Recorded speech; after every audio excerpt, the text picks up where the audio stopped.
নমস্কার বন্ধুরা, আমি পপিন। আমার রান্নাঘরে আপনাদের সবাইকে স্বাগত। গরমে ঠান্ডা ঠান্ডা মিষ্টি দই খেতে বেশ ভালোই লাগে। আমরা প্রায় দোকান থেকে মিষ্টি দই এনে খেয়ে থাকি। বাড়িতে মিষ্টি দই বানাতে গেলে বেশ কিছু সমস্যার সম্মুখীন হয়ে থাকি। আজকের এই ভিডিওটা শেয়ার করছি খুব সহজ একটা মিষ্টি দইয়ের রেসিপি নিয়ে। এই রেসিপিটা একদম বাড়িতে দোকানের মতনই মিষ্টি দই তৈরি করে নেওয়া যায়। আসুন দেখে নেওয়া যাক আজকের এই মিষ্টি দইয়ের রেসিপিটা। কড়াইয়ের মধ্যে আমি নিয়ে নিচ্ছি ফুল ফ্যাট মিল্ক দুধ। আপনারা গরুর দুধও ব্যবহার করতে পারেন, কারণ সেটা আরও বেশি ঘন হয়, ফ্যাটের পরিমাণটাও আরও বেশি থাকে। আমি 1 লিটার দুধ নিয়েছি। দুধটাকে ভালো করে ফুটিয়ে ঘন করে নেব। দুধটা ভালো করে গরম হয়ে গেলে একটা বাটির মধ্যে দুধটাকে নিয়ে আলাদা করে কিছুটা দুধ রেখে দিচ্ছি। দুধটাকে দিয়ে ভালো করে মিশিয়ে নেব। দুধটাকে ভালো করে ফুটিয়ে দুধটা ঘন করে নিতে হবে। 1 লিটার দুধের জন্য 250 গ্রাম চিনি নিয়েছি। গ্যাসের ফ্লেমটাকে লোতে করে দোকানের মতন রঙটা আনার জন্য চিনিটাকে ক্যারামেল করে নিতে হবে।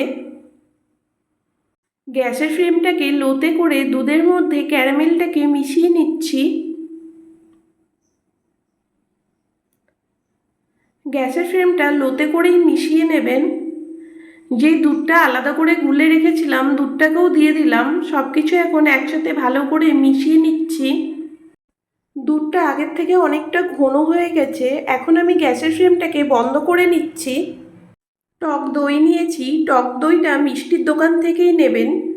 দুধটা বেশি ঠান্ডা করা যাবে না। টক দইটা দিলে খুব ভালো করে দইটা জমে যাবে। টক দইটা একটা বাটির মধ্যে নিয়ে খুব ভালো করে ফেটিয়ে নিতে হবে। টক দইয়ের সাথে মিষ্টি দইটা ব্যবহার করতে হবে। আপনারা যদি দোকানের মতন করতে চান তাহলে মিষ্টি দইটা অবশ্যই ব্যবহার করতে হবে। দইটাকে একটা বাটির মধ্যে আমি নিয়ে নিয়েছি। মিষ্টি দইটা জমানোর জন্য একদম রেডি। দুধের মধ্যে টক দইটাকে দিয়ে দিলাম, মিষ্টি দইটাকে দিয়ে দিলাম। খেয়াল করবেন দুধটা যেন বেশি গরম না হয়। বেশি গরম দুধে করবেন না, একদম হালকা উষ্ণ গরম দুধের মধ্যে দইটাকে মিশিয়ে নেবেন।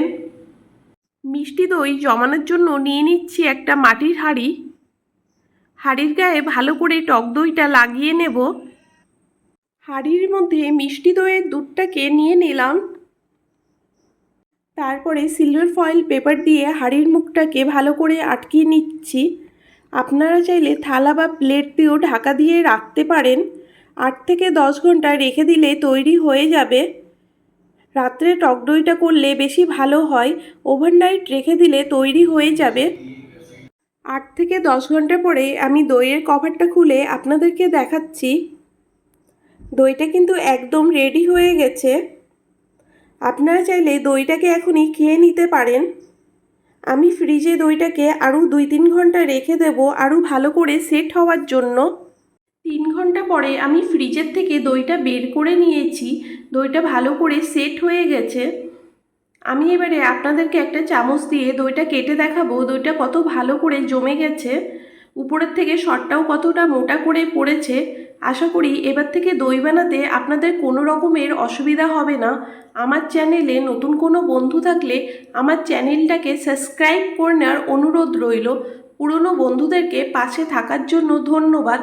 বেল আইকনটা প্রেস করে নেবেন, কারণ আমি যখনই কোনো নতুন রেসিপি দেব খুব তাড়াতাড়ি আপনাদের কাছে পৌঁছে যাবে। আজকে এই পর্যন্ত। আবার হাজির হয়ে যাব নতুন কোনো রেসিপি নিয়ে। ভালো থাকবেন, সুস্থ থাকবেন। ধন্যবাদ।